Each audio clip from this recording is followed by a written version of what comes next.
मारुख स्वासम। मैं सदिया को। आप देखें दोस्तों आपका और हमारा अपना रिएक्शन यूट्यूब चैनल। दोस्तों वीडियो अच्छी लगे लाइक शेयर जरूर कर दें।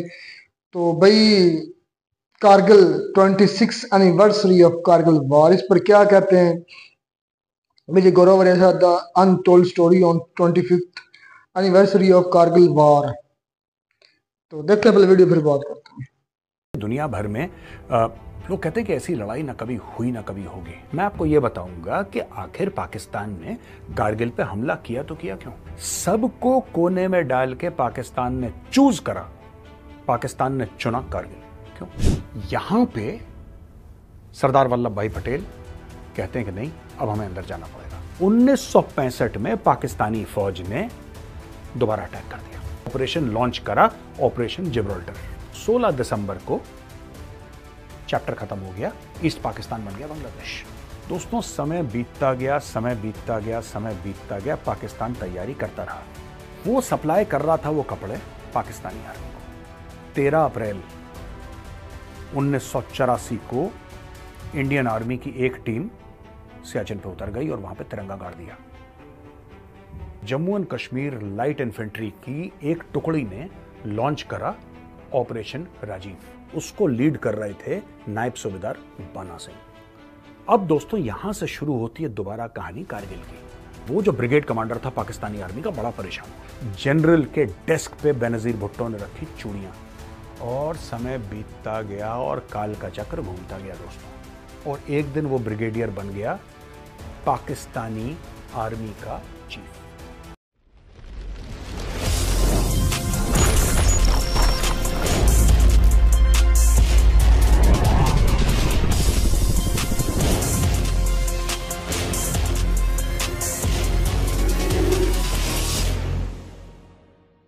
जय हिंद दोस्तों, मैं हूं मेजर गौरवारी और आप देख रहे हैं द चाणक्य डायलॉग्स। दोस्तों कारगिल विजय दिवस की आपको और आपके परिवार को ढेर सारी शुभकामनाएं। हर साल कारगिल विजय दिवस आता है दोस्तों, और 26 जुलाई को हर जगह ये डिस्कशन होता है कि किस तरीके से हमारे वीर लड़े, हमारे बहादुर जो थे, किस तरीके से वो उन ऊंचाइयों पे लड़े, बर्फीले तूफानों के बीच में दुश्मन से लोहा लिया। और इसका कोई कंपैरिजन हम कर नहीं सकते दोस्तों, क्योंकि दुनिया भर में लोग कहते हैं कि ऐसी लड़ाई ना कभी हुई ना कभी होगी। ये एक शौर्य की बात सिर्फ नहीं है दोस्तों, बात सिर्फ शौर्य की नहीं, क्योंकि शौर्य जो है वो तो हर लड़ाई में होता है और हर लड़ाई में इंडियन आर्मी शौर्य दिखाती है। कारगिल का जो इतिहास है ये जानना बहुत जरूरी है उन वीर बहादुरों के लिए जिन्होंने देश के नाम अपने जीवन का बलिदान दिया। उनको हम नमन करते हैं, और उन सारे फौजी भाइयों को जिन्होंने कारगिल की लड़ाई में हिस्सा लिया, हम उनको सैल्यूट करते हैं दोस्तों। आज मैं आपको यह नहीं बताऊंगा कि कौन सी चोटी पे क्या हुआ, ब्लैक रॉक पे क्या हुआ, मशको घाटी में क्या हो गया, टाइगर हिल में, मैं ये आपको नहीं बताऊंगा। मैं आपको यह बताऊंगा कि आखिर पाकिस्तान ने कारगिल पे हमला किया तो किया क्यों, इसका इतिहास क्या है, ये लड़ाई हुई क्यों। क्योंकि इन मामलों में कोई बातचीत करता नहीं है, लोग इसके बारे में ज्यादा बात नहीं करते, और कई लोग हैं जिनको पता भी है लेकिन फिर भी वो बात नहीं करते, कम बात करते हैं इस मामले पे। आज मैं आपको यह बताऊंगा कि आखिर कारगिल ही क्यों। अगर पाकिस्तान को हमला करना था तो पाकिस्तान गुजरात में कर सकता था, गुजरात से बॉर्डर लगता है। पाकिस्तान राजस्थान में हमला कर सकता था, पाकिस्तान पंजाब में हमला कर सकता था, पाकिस्तान जम्मू में हमला कर सकता था, कश्मीर में कर सकता था। सबको कोने में डाल के पाकिस्तान ने चूज करा, पाकिस्तान ने चुना कारगिल क्यों। और इसकी कड़ी कितने पीछे जाती है दोस्तों। अगर हमें कारगिल की लड़ाई समझनी है ना, तो सबसे पहले हमें जाना पड़ेगा 1947। अब आप बोलेंगे मेजर साहब लड़ाई हुई 1999 में और आप ले जा रहे हैं 1947, जिस साल भारत आजाद हुआ था। बिल्कुल दोस्तों, मैं आपको 1947 ले जा रहा हूं, उस साल जिस साल भारत आजाद हुआ था। बात है अक्टूबर की। अक्टूबर का आखिरी सप्ताह चल रहा था और पाकिस्तानियों ने कश्मीर में अटैक कर दिया। भारी मात्रा में उनके कबायली और उनके फौजी सादी वर्दी पहन के, सादे कपड़े पहन के, अपने आप को कबायली बता के उन्होंने धावा बोल दिया और एक के बाद एक कश्मीर के गांव में रेप करना, जलाना, मर्डर करना, कब्जा करना, ये सब पाकिस्तानी फौज ने शुरू कर दिया। उनके अंडर थे उनके कबायली। अब दोस्तों करते करते करते क्या हुआ कि महाराजा को ऐसा लगा कि कश्मीर अपने हाथ से गया। महाराजा ने इंस्ट्रूमेंट ऑफ एक्सेशन साइन नहीं करा था। इंस्ट्रूमेंट ऑफ एक्सेशन वो डॉक्यूमेंट थी जो हर एक राजा, महाराज 600 से ऊपर राजा, महाराजा, नवाब, निजाम उस समय थे, 600 से ऊपर, और सबके पास सरदार वल्लभ भाई पटेल ने एक ही डॉक्यूमेंट भेजा था, एक सिंगल डॉक्यूमेंट। उस इंस्ट्रूमेंट ऑफ एक्सेशन में दोस्तों वो कागज था सिंपल सा, जिसमें सिर्फ, चाहे वो हैदराबाद की बात हो, चाहे वो कश्मीर की बात हो, चाहे वो ग्वालियर की बात हो, चाहे वो और किसी राजघराने की बात हो, राजा का नाम बदलो, तारीख बदलो, राज्य का नाम बदलो, खाका उसका एक ही था लगभग। उसमें ज्यादा 19-20 का फर्क होगा तो होगा, क्योंकि अलग अलग राजा के नाम, अलग अलग लोकेशन, इसके अलावा टर्म्स एंड कंडीशंस उसकी सेम थी। महाराजा कश्मीर ने उसको साइन करने में कर दी देर, जिसका फायदा उठाया पाकिस्तानियों ने, और बाकी इतिहास आपको पता है। खैर, यहां पे सरदार वल्लभ भाई पटेल कहते हैं कि नहीं, अब हमें अंदर जाना पड़ेगा। महाराजा साइन करते हैं इंस्ट्रूमेंट ऑफ एक्सेशन, कहते हैं कि जम्मू और कश्मीर भारत का अभिन्न अंग है, मैं मानता हूं, साइन करते हैं। और जैसे ही साइन करते हैं 2 यूनिट्स इन्फेंट्री की पहुंच जाती हैं श्रीनगर हवाई जहाज से दोस्तों। वो यूनिट, पहली यूनिट पहुंचती है 1 सिख रेजिमेंट और दूसरी यूनिट पहुंचती है 4 कुमाऊं। 4 कुमाऊं वही यूनिट है जिसको वहीं पे बडगाम में परमवीर चक्र मिला था मेजर सोमनाथ शर्मा को, ये वही यूनिट है। और दोस्तों दोनों पलटनें बहुत तगड़ा काम करती हैं, बहुत जबरदस्त। पाकिस्तानी जो कबायली थे उनको मार मार के पीछे ले जाते हैं। बाकी फौज भी आती है, इंडियन आर्मी, सिर्फ ये दोनों नहीं थे, फिर बहुत लोग आए और बहुत लोगों ने अपना योगदान दिया इस चीज में, और उनको पीछे धकेल धकेल के एक लेवल पे ले जाते हैं, और वहां पे यूनाइटेड नेशंस में हो जाता है सीज फायर, युद्ध रोको। यूनाइटेड नेशन से होता है सीज फायर। हमें मानना नहीं चाहिए था, लेकिन आज इस प्रोग्राम में ये नहीं मैं बताऊंगा कि हमें क्या करना चाहिए था, क्या नहीं करना चाहिए था। जो हुआ अब ठीक है, 2024 में हम उसके बारे में कभी और बात करेंगे।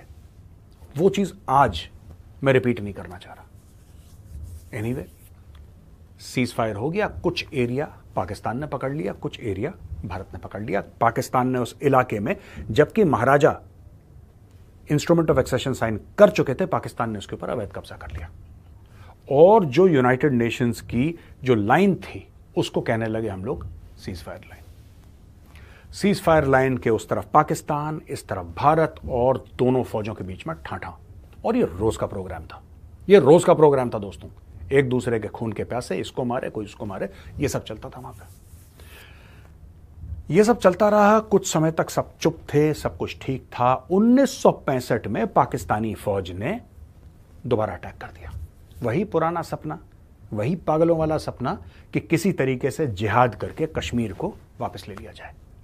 जनरल आयूब खान पाकिस्तान का डिक्टेटर हुआ करता था, और उसने ऑपरेशन लॉन्च करा, ऑपरेशन जिब्राल्टर। ऑपरेशन जिब्राल्टर के तहत उसने टैंक और इन्फेंट्री और आर्टिलरी चढ़ा दी भारत के ऊपर, उसने अटैक कर दिया। पाकिस्तानियों को जो इतिहास सिखाया जाता है उसमें यह नहीं बताते कि ऑपरेशन जिब्राल्टर भी कोई चीज थी। जब 1965 का इतिहास पाकिस्तानियों को पढ़ाया जाता है पाकिस्तान स्टडीज में, जैसे आपस में ये लोग बातचीत करते हैं, इनको यह बताया जाता है कि एक दिन अचानक पता नहीं क्या हुआ भारत को, भारत ने सोचा कि यार एक लाहौर जो है ये लड्डू की तरह दिख रहा है, मुझे लड्डू खाना है, और भारत चढ़ दौड़ा लाहौर पे, और हम बड़े बहादुरी से हमने लाहौर को बचा लिया। ये पाकिस्तानियों को ये इतिहास पता है, ये तारीख पता है उन लोगों को, क्योंकि उनके माँ बाप ने उनको झूठ सिखाया है बचपन से। एक कौमी आदत होती है दोस्तों, उनकी कौमी आदत यही है कि एक दूसरे से झूठ बोलना। तो उनको ये बताया गया ऑपरेशन जिब्राल्टर में क्या हुआ था, किसने करा था, जबकि पाकिस्तानियों ने अपने लोगों को बड़े बड़े तमगे दिए थे, बड़े बड़े प्लॉट कट के उनको दिए थे गिफ्ट में कि भाई तुमने बहुत तीर मारा है अटैक करके। ये सब होने लगा दोस्तों। 1965 की जंग भी खत्म हो गई, उसके पहले 1962 की चीन के साथ हुई, उसके बाद 1967 की नाथुला में चीन के साथ फिर झड़प हुई, वो लोकलाइज कन्फ्लिक्ट थी। सब कुछ ठीक चल रहा था, सब कुछ ठीक चल रहा था, लेकिन ईस्ट पाकिस्तान में हरकत होने लगी थी दोस्तों। ईस्ट पाकिस्तान में हरकत हुई और पाकिस्तानी फौज ने ऑपरेशन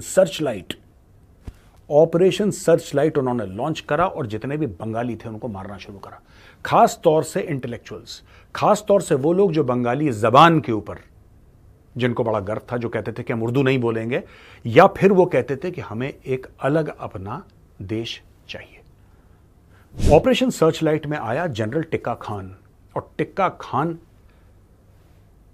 सिर्फ क्रूर नहीं था दोस्तों, टिक्का खान पूरा कसाई था, पूरा हैवान। टिक्का खान के अंडर पाकिस्तानी, और ये पाकिस्तानी होमदूर कमीशन रिपोर्ट है, वो कहती है, ये गौरव आर्या नहीं कह रहे, होमदूर कमीशन रिपोर्ट कहती है कि पाकिस्तान के फौजियों ने 30 लाख बंगालियों को मारा और 10 लाख बंगाली औरतों के साथ रेप किया। दोस्तों ये सच्चाई है होमदूर कमीशन की। अब इसके आगे क्या हुआ दोस्तों? इसके आगे यह हुआ कि पाकिस्तान युद्ध हार गया, इंडिया लड़ा, पाकिस्तान हार गया। 16 दिसंबर को चैप्टर खत्म हो गया, ईस्ट पाकिस्तान बन गया बांग्लादेश। बांग्लादेश बनने के बाद दोबारा मैटर शुरू हो गया पाकिस्तान और इंडिया के बीच में। दोस्तों ये सारी की सारी चीजें कारगिल ले जा रहा हूं मैं आपको डे 1 से बता रहा हूं, सारी की सारी चीजें मैं धीरे धीरे कारगिल ले जा रहा हूं, क्योंकि कारगिल जो है 1999 नहीं, इसकी प्लानिंग बहुत पहले शुरू हो गई थी। अब क्या हुआ कि 1972 में बेनजीर भुट्टो आई अपने फादर के साथ, और उनके फादर थे जुल्फिकार अली भुट्टो, प्रधानमंत्री पाकिस्तान। वो मिले श्रीमती इंदिरा गांधी से शिमला में, और शिमला अग्रीमेंट के बारे में आप सब लोग जानते हैं, कश्मीर के इश्यू को बना दिया बायलैटरल। ठीक है जी। और एक बड़ी इंपॉर्टेंट चीज दोनों देशों ने अग्री करी, एक करार हो गया दोनों देशों के बीच में, और मैप्स पे साइन हो गया जी। कितने दर्जन, तो 1 1.5 2 दर्जन, पता नहीं कितने दर्जन मैप थे, मैप्स पे साइन हो गया, अग्रीमेंट हो गई लिखित कि कुछ खास इलाके हैं जहां पे मौसम बहुत खराब रहता है, हमारे फौजी भी तड़पते हैं, आपके फौजी भी तड़पते हैं, हम लोग एक काम करते हैं। मैं आपको बता रहा हूं इंडिया और पाकिस्तान के बीच में क्या बात हुई कि हम लोग एक काम करते हैं, हम लोग जब सर्दियां आना शुरू होंगी, सितंबर अक्टूबर में जब सर्दियां आना शुरू होंगी, तो हम लोग एक बार आपस में फोन से बात कर लेंगे, यानी कि director general military operations Bharat का और director general military operations Pakistan का, ये दोनों आपस में बातचीत कर लेंगे। आप अपने फौजियों को नीचे बुलाना, हम अपने फौजियों को नीचे बुलाएंगे। समझ गए आप दोस्तों? क्योंकि वहां पे इतनी ठंड होती है, क्योंकि वहां पे रहना लगभग असंभव है, तो भारत और पाकिस्तान एक खास चुने हुए दिन पे आपस में बात कर लेंगे। इनके फौजी अफसरान, जो इनके आला अफसर हैं, DGMO, director general military operations, दोनों देशों के, और बोलेंगे ठीक है साहब, आप इस तारीख को और हम इस तारीख को अपने ट्रूप्स नीचे ला रहे हैं। और फिर जब सर्दियां खत्म हो जाएंगी, बर्फ पिघल जाएगी, और फिर थोड़ी सी गर्मी होगी मार्च अप्रैल में, तो फिर हम लोग एक बार फोन पे बात करेंगे, और फिर हमारे जवान ऊपर चढ़ जाएंगे और अपनी अपनी पोस्ट पे तैनात हो जाएंगे। ये डील हुई, और जो सीज फायर लाइन थी उसका नाम चेंज करके कर दिया लाइन ऑफ कंट्रोल, जिसको आज आप एलओसी भी कहते हैं, एलसी भी कह जाते हैं कुछ लोग, लाइन ऑफ कंट्रोल। अच्छा दोस्तों, ये जब सारा मैटर हो रहा था तो पाकिस्तान ने हर साल अपनी जबान रखी, भारत ने भी हर साल अपनी जबान रखी। अब बीच में क्या हुआ, 1989 में कश्मीर में पाकिस्तान ने पूरी की पूरी टेररिज्म फैला दी। बात 1989 की है। 1989 में पाकिस्तान ने जेकेएलएफ जैसी आउटफिट्स को फंडिंग करी, उनको पॉलिटिकल प्रोटेक्शन दिया, डिप्लोमेटिक सपोर्ट दिया, और यहां पे पूरी तरीके से कश्मीर के अंदर आतंकवाद फैला दिया। भारत ने उसका रिस्पॉन्स करा। शुरू में यहां पे लोगों को समझ में नहीं आया कि यार ये कैसे लड़ाई लड़नी है, तो अलग किस्म की लड़ाई है, लेकिन धीरे धीरे राष्ट्र राइफल्स क्रिएट हुई, और फिर राष्ट्र राइफल्स ने इनको दौड़ाया ज्यादा, मारा कम। आपको स्टोरी पता है आरआर वालों की। आरआर वालों ने, जिसको कहते हैं कि बिल्कुल रोक लिया। दोस्तों समय बीतता गया, समय बीतता गया, समय बीतता गया, पाकिस्तान तैयारी करता रहा। लेकिन एक इंपॉर्टेंट बात तो मैं आपको बताना भूल ही गया, मैं तो डायरेक्टली 1989 पे कूद गया। 1984 में क्या हुआ था दोस्तों? 1984 में हुआ यह था कि लंदन में एक ठंडे कपड़े, जिसको कहते हैं ना winter clothing, extreme winter clothing, mountain clothing का एक बहुत बड़ा सप्लायर था, बहुत बड़ा सप्लायर था वो माउंटेन क्लोथिंग का। मैं वापस 1989 पे आऊंगा, लेकिन मैं आपको ले जाना चाह रहा हूं 84 में। उसके पास एक बहुत बड़ा ऑर्डर आया 2 से लेकर 2,500 जोड़े माउंटेन के कपड़ों का, यानी कि मिलियंस ऑफ डॉलर्स का उसके पास कॉन्ट्रैक्ट आया। वो बंदा खुश कि भाई आज तो पार्टी हो गई, आज तो मैं बड़ा खुश हूं। वो सप्लाई कर रहा था वो कपड़े पाकिस्तानी आर्मी को, लेकिन पाकिस्तानी आर्मी को यह नहीं पता था कि वो इंडियन आर्मी को भी सप्लाई करता है। और जैसे ही हमारे लंदन के लोगों को यह पता लगा कि इतनी बड़ी मात्रा में ये पाकिस्तानी फौज को सप्लाई कर रहा है एक्सट्रीम विंटर क्लोथिंग, जो बहुत कम इलाकों में इस्तेमाल होती है क्योंकि वो बहुत कड़ाके की ठंड, -25 -45 डिग्री टेम्परेचर में और इतने हाइट पे इस्तेमाल होते हैं वो कपड़े, नॉर्मल सर्दी में कोई आदमी पहन ही नहीं सकता उसको। दिल्ली में लोगों के कान खड़े हो गए कि भाई ये लोग करना क्या चाह रहे हैं, ये जो पाकिस्तानी हैं आखिर क्या करना चाह रहे हैं। पाकिस्तानियों का यह प्लान था कि सियाचिन पे कब्जा कर लें। ठीक है दोस्तों, ये बात है 1984 की, सियाचिन पे कब्जा कर लें। ये इंडियन आर्मी को पता लग गया। इंडियन आर्मी ने प्रीएम्प्ट कर दिया मामला और बैसाखी के दिन 13 अप्रैल 1984 को इंडियन आर्मी की एक टीम सियाचिन पे उतर गई और वहां पे तिरंगा गाड़ दिया। जो तिरंगा गाड़ने वाला अफसर था, उन अफसर का नाम था कैप्टन संजय कुलकर्णी। यूनिट थी 4 कुमाऊं। 4 कुमाऊं वही यूनिट थी दोस्तों जो हवाई जहाज में बैठ के गई थी 1947 में अक्टूबर में। याद है मैंने आपको बताया था मेजर सोमनाथ शर्मा वाली यूनिट जिसने बैटल ऑफ बडगाम लड़ी थी। आज की तारीख में जो श्रीनगर का एयरपोर्ट है, जब आप श्रीनगर जाते हैं आपकी फ्लाइट लैंड करती है ना, वो श्रीनगर नहीं है, वो बडगाम है एक्चुअली। और वहां पे फ्लाइट लैंड करती है, वो बैटल ऑफ बडगाम, वो जो पूरा एयरपोर्ट का पूरा इलाका श्रीनगर का, वो 4 कुमाऊं ने बचाया था पाकिस्तानियों से। उसी यूनिट के captain Sanjay Kulkarni, who later on became lieutenant general Sanjay Kulkarni, हमारे सीनियर हैं, हमारे रेजिमेंटल सीनियर भी हैं, and is a very respected general officer. वो गए और उन्होंने तिरंगा गाड़ दिया। अब उन्होंने गाड़ दिया तिरंगा वहां पे, पाकिस्तानी बिल्कुल उनका गला सूख गया और पाकिस्तानियों ने हमला करना शुरू करा। और एक के बाद एक के बाद एक के बाद एक के बाद एक पाकिस्तानी हमला करते रहे और हम एक के बाद एक के बाद एक के बाद एक के बाद एक उन हमलों को विफल करते गए। पाकिस्तानियों की एक बहुत तगड़ी पोस्ट थी जिसको पाकिस्तानियों को बड़ा फक्र था, बहुत घमंड था। उस पोस्ट का नाम था कायद पोस्ट। कायद किसको कहते हैं? मोहम्मद अली जिन्ना को। कायद मतलब लीडर, कायद आजम, सबसे बड़ा लीडर, राइट, कायद आजम। तो उस पोस्ट का नाम था कायद पोस्ट। वो जिन्ना के नाम की पोस्ट थी। दोस्तों, Jammu and Kashmir light infantry की एक टुकड़ी ने लॉन्च करा ऑपरेशन राजीव। ऑपरेशन राजीव किसके नाम पे लॉन्च करा? आप ये मत समझिएगा कि राजीव गांधी जी के नाम पे लॉन्च करा, नहीं। एक उनके लेफ्टिनेंट राजीव हुआ करते थे। लेफ्टिनेंट राजीव वीरगति को प्राप्त हो गए थे उसी ऑपरेशन में। तो दोस्तों, ये ऑपरेशन राजीव लॉन्च हुआ और जो लेफ्टिनेंट राजीव थे वो तो वीरगति को प्राप्त हो गए थे। तो ऑपरेशन राजीव जब लॉन्च हुआ, उसको लीड कर रहे थे नायब सूबेदार बाना सिंह।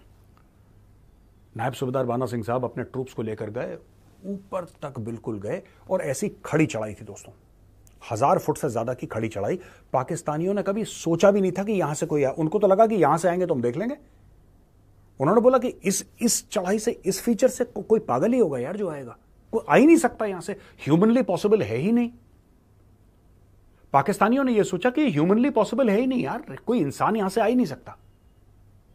और सियाचिन, जहां पे चिड़िया नहीं उड़ती, जहां पे बाज नहीं उड़ता, वहां पे इंसान ऐसी खड़ी चढ़ाई पे आ जाए यार, हाउ इज इट पॉसिबल? वहीं से एड जैक लाई घुसी। नायब सूबेदार बाना सिंह साहब को इस वीरता भरे काम के लिए मिला परमवीर चक्र। अब दोस्तों, यहां से शुरू होती है दोबारा कहानी कारगिल की।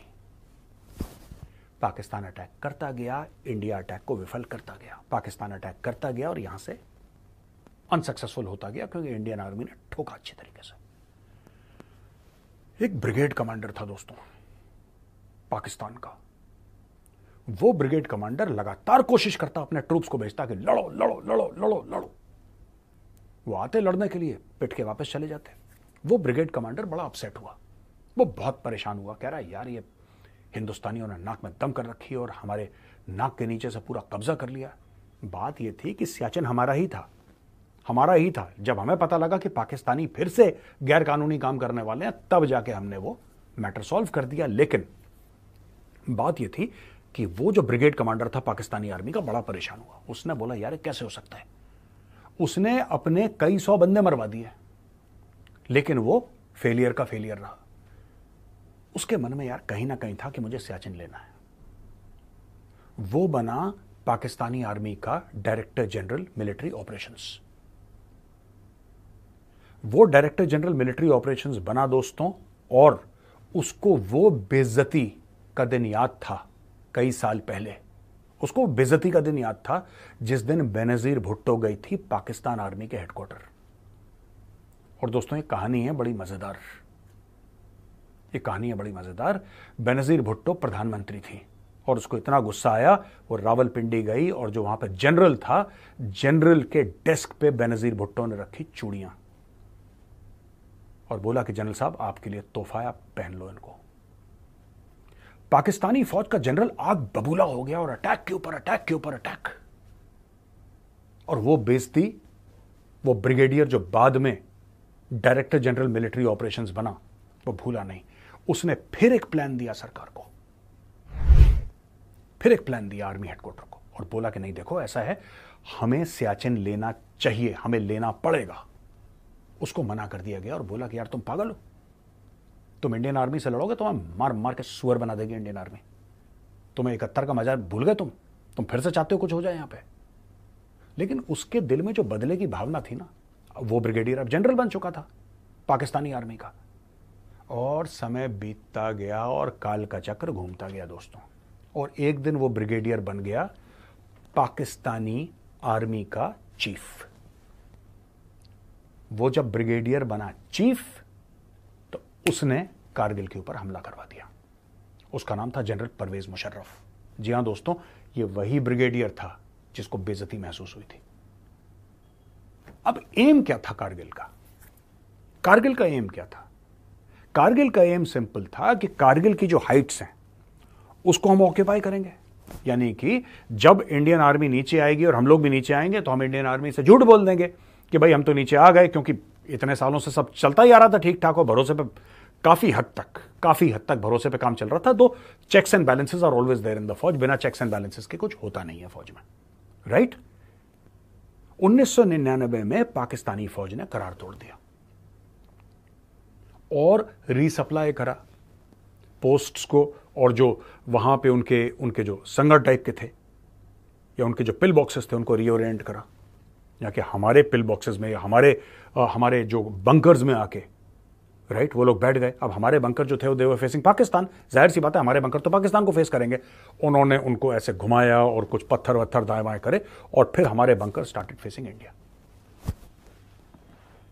दोस्तों ये थी कारगिल की लड़ाई, यहां से शुरू। और असल में जो पहली कैजुअलिटी हुई है कारगिल की, वो ही है जाट रेजिमेंट की। जाट रेजिमेंट को हुक्म दिया गया था कि यार कुछ हरकतें हैं वहां पे जाके चेक करो, पाकिस्तानियों की हरकत है। एक जगह है यार बजरंग पोस्ट, तुम लोग बजरंग पोस्ट पे जाके चेक क्यों नहीं करते? तो एक फोर जाट थी, उसकी टीम लेकर कैप्टन सौरभ कालिया गए बजरंग पोस्ट को चेक करना। वहां पे गोलाबारी शुरू हो गई। इन्होंने फायर करा, पाकिस्तानी पोस्ट ने फायर करा, पाकिस्तानियों ने इनको घेर लिया, इनका एमुनेशन खत्म हो गया और इनको पाकिस्तानी पकड़ के ले गए। कहते हैं 20-21 दिन इनके साथ टॉर्चर करा, इनके बॉडी के अंग अंग को काटा दोस्तों, और थैलों में इनको वापस भेजा था। फिर शुरू हुई कारगिल की लड़ाई।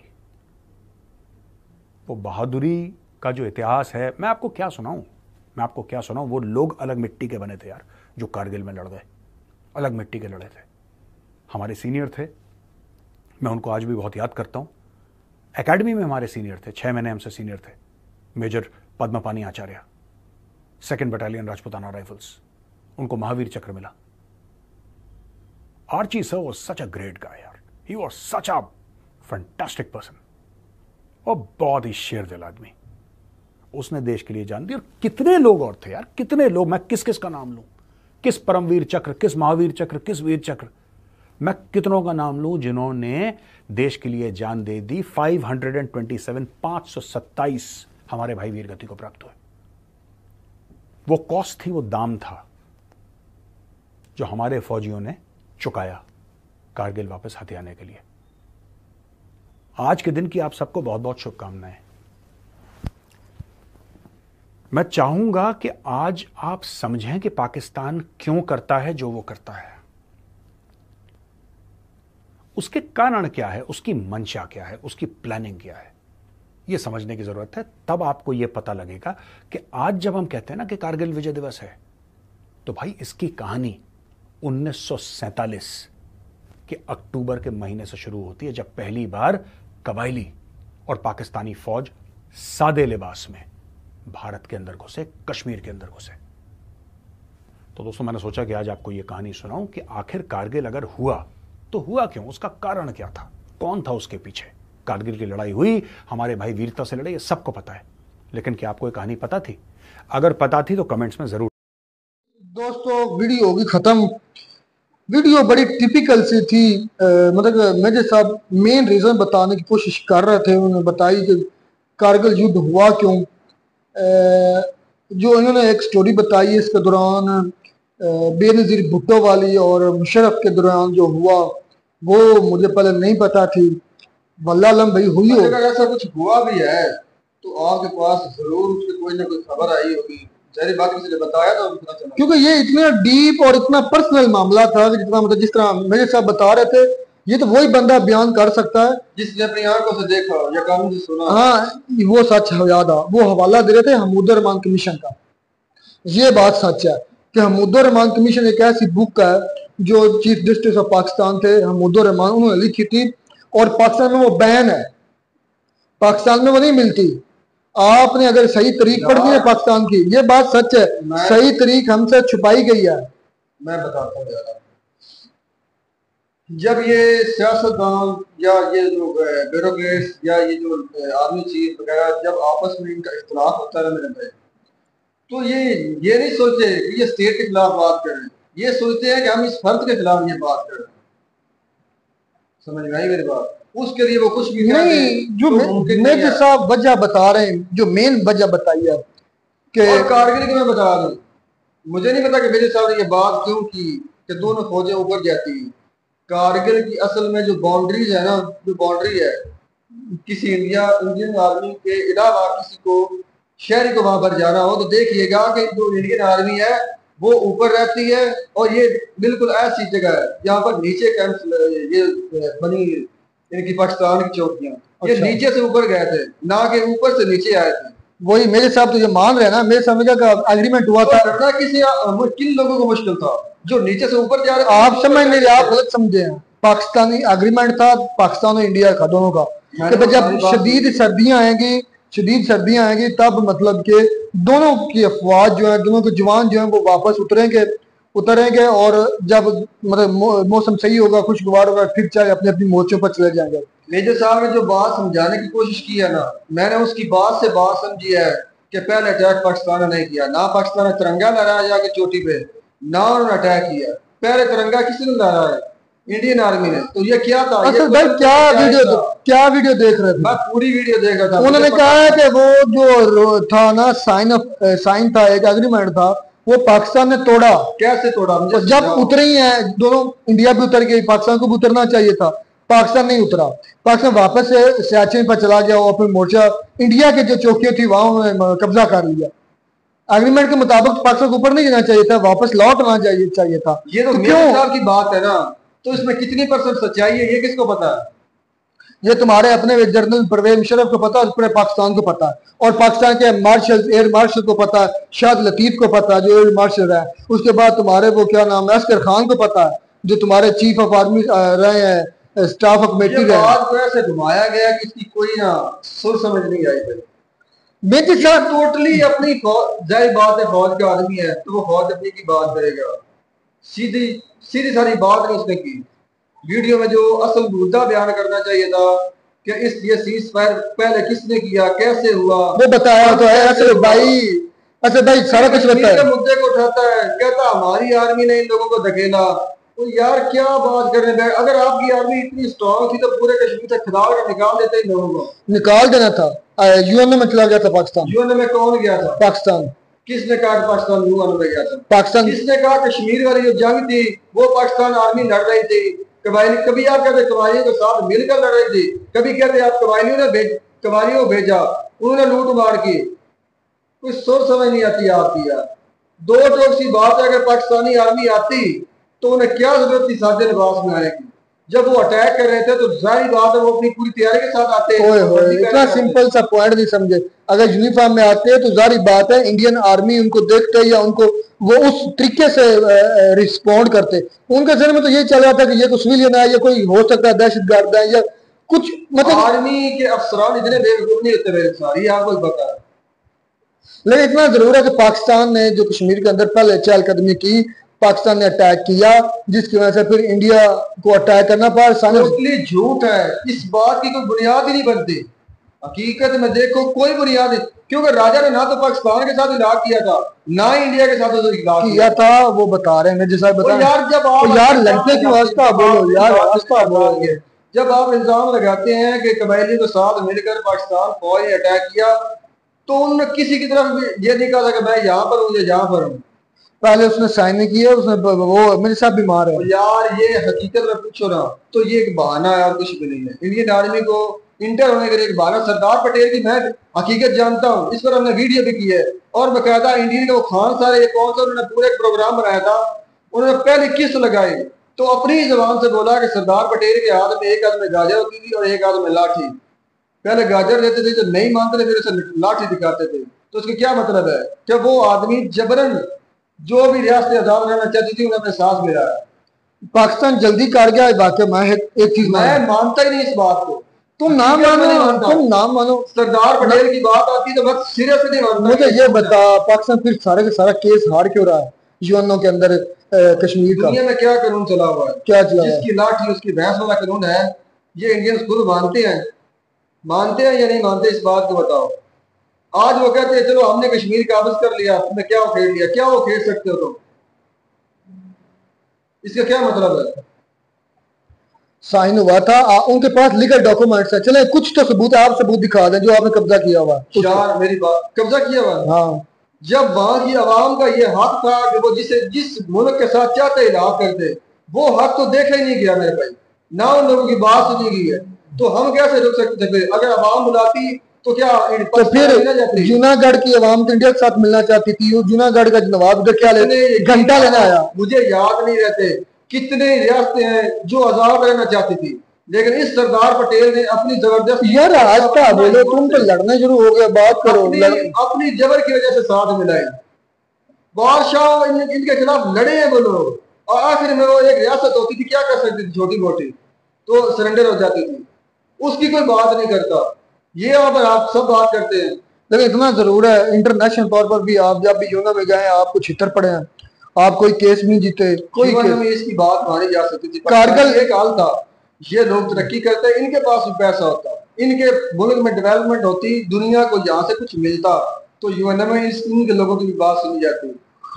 इन लोगों की तो ध्यान ही कुछ और था मेरे भाई। असल में ना जो कारगिल हुआ ना, जो मेरे सब मेन रीजन बता रहे हैं कि ब्रिगेडियर था, ब्रिगेडियर से आर्मी चीफ बना, सारा झूठ। उसके टेबल पर बेनजीर ने जाके चुड़िया रखी। बेनजीर को क्या जरूरत है उसके टेबल पर चुड़िया रखने की? ये बात मेरे भी अकल में भी नहीं आई कि ये कैसे हो सकता है कि उसने गुस्सा निकालने के लिए ये कारगिल कर दिया। लेकिन इतना जरूर है, उस वक्त आए थे, आई थिंक अटल बिहारी वाजपेयी साहब भी आए थे लाहौर में, वक्त लेकर बकायदा बस लेकर आए थे। तो उसके थोड़े ही अरसे बाद ये कारगिल हो गया, क्योंकि उसमें नवाज शरीफ की हुकूमत थी और इंडिया और पाकिस्तान के रिश्ते जो है वो बहुत करीब पहुंच चुके थे, इंडिया पाकिस्तान एक दूसरे। पाकिस्तान में तो उनको दूर करने के लिए हो सकता थे। हाँ, मेजर साहब ने क्या कहा कि ये किस सौदे पर थी? ये पहले की बात है, ये पहले की बात है। ये ताबू ये वजीर आजम जब ये मेरे साहब, क्योंकि 2 के 3 मतवा नवाज आया, नवाज शरीफ आया 2 मतवा, ये पारियां लेते रहे।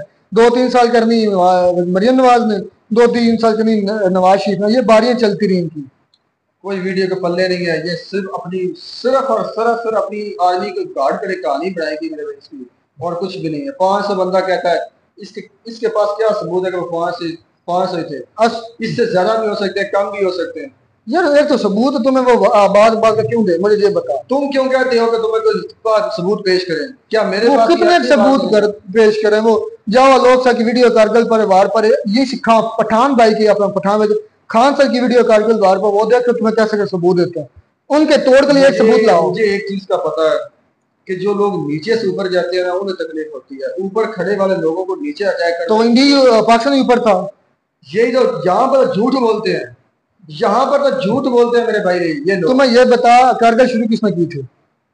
कारगिल की जो लड़ाई थी मेरे भाई, उसके बारे में जो हमने पढ़ा लिखा है ना, वो यही था कि ये जो पहाड़ी का सिलसिला था, ये जब मतलब कि वहां पर बर्फबारी शुरू हुई ना पड़ने, शुरू किसने किया था? तुम तो कहानी लेकर बैठ गया। पाकिस्तान ने शुरू की थी, इंडिया ने? इस बात की कोई तस्दीक नहीं है। पाकिस्तान ने शुरू की थी। ये तो उनके कहने से हमको मानेगा नहीं, तुम्हारे मार्शल एयर मार्शल माना हुआ है। अच्छा मुझे एक बात बताओ, जब ये वर्दी में होते हैं तब ये कुछ बकवास नहीं करते? तब गद्दारी लगती है। अच्छा, बाद में गद्दारी नहीं, करते? बाद में फौजी नहीं होते और बुढ़ू ने सिविल पर नहीं लगती? नहीं लगती। नवाज शरीफ की बोलियां बोली हुई हैं। नवाज शरीफ ने कितनी बोला, शहबाज शरीफ और अपना मरियम नवाज कितनी बोली हुई है, ये अल्ताफ हुसैन कितना बोला हुआ। हाँ। मैंने यही बात आपकी जुबान से निकलवानी थी कि जो बंदे दोगले हैं, जिनका बाद में ना पहले पता है ना बाद में पता, उसकी किस बात को सच मानेंगे, किसको झूठ बोलेंगे? यार एक बंदा फील्ड के अंदर काम करता है, उसको ज्यादा पता है कि हमें पता था। जो फील्ड के अंदर काम जिसने करता है, एक मिनट, जिसने 40-50 साल जो ड्यूटी की, उसको ज्यादा पता है कि हमें पता है। एक बंदा फील्ड में काम कर रहा है, वहां पर भी रिश्वत से पैसा खाता है, ठीक है, बाहर में क्या वो रिश्वत का पैसा नहीं लेता, या ये बकवास करने के लिए वो पैसा नहीं देगा? ये सारे पाकिस्तान के जर्नल की बकवास करते हैं, इंडिया क्यों नहीं करते? भाई आप खुद कहते हैं कि ये पैसे के लिए काम करते हैं, जब आर्मी में होते तब नहीं पैसा लेते, तब भी पैसा खाते हैं। ऐसी आप बात झूठ पे झूठ बोले जा रहे हैं। झूठ नहीं बोल रहा, आप मैं ये कहता हूँ कि कोई दीन वजह नहीं, किसी बात का तो यही तो मैं भी कहता हूँ, पाकिस्तान दोगले हैं, सारे पाकिस्तानी दोगले हैं। आर्मी के जो अफसरान हैं इनकी किसी तो फिर एक मुझे ये बता, तुम खुद मांगे पाकिस्तानी दोगले यार, एयर मार्शल जो भी हो, तो जब वो ओहदे में होते हैं तब वो दोगलापन नहीं कर सकते? करते हैं। जिस तरह कारगिल खुद ही बात के अंदर, जिस तरह कारगिल में दोगलापन किया, नहीं आया, मैंने आपको समझाने के लिए किया है कि तो मैं वही समझ रहा हूँ कि अपना मौजा तोड़ा। मेरी बात सुन, जितने भी ये मुशर्रफ साहब भी चीफ ऑफ आर्मी स्टाफ रहे हैं, आर्मी चीफ है, आर्मी चीफ है, उनके बयान भी आए होंगे कारगिल के लिहाज से। सबके आ रहे हैं, सबके आए। तुम्हारे बाजा जब रिटायर हुआ, वो जब आखिरी दिन था, वो खुद मांग कर गया है कि हमारे 34,000 सरेंडर थे, हमारे टैंकों के अंदर आयल नहीं है, फलां फलां फलां फलां, वो खुद मांग कर गया। उस पर गद्दारी होनी चाहिए तो नहीं हुई। जिसने कारगिल लड़ी है, हकीकत में जिसने कारगिल लड़ी है, जो चीफ ऑफ आर्मी स्टाफ रहा है, इसको कोई बयान होगा? शायद होगा, मुझे नहीं पता। तो उसका लिंक दे सर। उस यार कितने तुम्हारे जब उनके अंडर काम करने वाले उनसे बड़े हैं, वो जब मान है कि हमारी गलती थी। एक दूसरे की टांगे खींचने वाले हम ये पाकिस्तान में क्यों टांगे खींचते हैं, इंडिया में क्यों नहीं खींचते? यहाँ सोचो फिर, कहीं आपके अंदर है कमी, कहीं आपके जनरल्स कर्नल्स के अंदर बेईमानियां हैं। ये सोचो उन्होंने फिर दोगलापन किया होगा, ये खुद ही फंस गए हो तुम। ये बात नहीं, मैंने तो बात कहा कि चले वीडियो बहुत लेंथी हो रही है, बात कंक्लूड करें तो तुम्हारे अस्कर खान हो, शाद लतीफ हो, और भी मेरे पास मौजूद है रिकॉर्ड्स के अंदर, मेरे पास वीडियो महफूज खुद माना है कि हमने कारगिल, उन्हें कहा कि हमें तो खुद नहीं पता कि ये कारगिल का मकसद क्या था। मुशर्रफ का हमें पता ही नहीं चला, हमारी सियासी क्यादत नहीं पता। मेरे साहब ने नहीं बताया कि वो कारगिल फतह करने के बाद क्या करना चाहते थे। जस्ट ये करना चाहते थे, वो नहीं चाहते थे कि इंडिया और पाकिस्तान के तल्लुकात अच्छे हों। अटल बिहारी वाजपेयी और नवाज शरीफ की मुलाकात हो चुकी थी। अटल बिहारी वाजपेयी उससे पहले क्या था, ये कश्मीर में दहशतगर्दों को भेज दिया था, उससे भी खराब हो सकते थे। तो वो तो चलते ही आ रहा है, लेकिन मेन जो मेरे नजदीक है वो यही था। अटल बिहारी वाजपेयी साहब जब आए थे लाहौर में, इनको अच्छा नहीं लगा हमारे मुक्तदा हल्कों को, भाई अब फायरवॉल लग चुकी है, पता नहीं आज या कल या 4 दिनों साल दो तक हम भी उठाया जाए, और को उठाया जाए कि ना उठाया जाए, मैं जरूर उठाया जाऊंगा। फायरवॉल रात से कह रहे हैं कि एक्टिव हो गई है। अब हमारी बातें भी सेंसर होंगी, अब हमारे थंबनेल भी सेंसर होंगे, हमारे टाइटल भी सेंसर होंगे, और जिसको उनको लगेगा कि ये बंदा खराबी पैदा कर रहा है, वो तो गियो काम से। तो खैर फिर भी मैं तो करता ही रहता हूँ सच्ची बातें, बचूं या ना बचूं। मिलता नई वीडियो में, नाडर साहब, गॉड ब्लेस यू।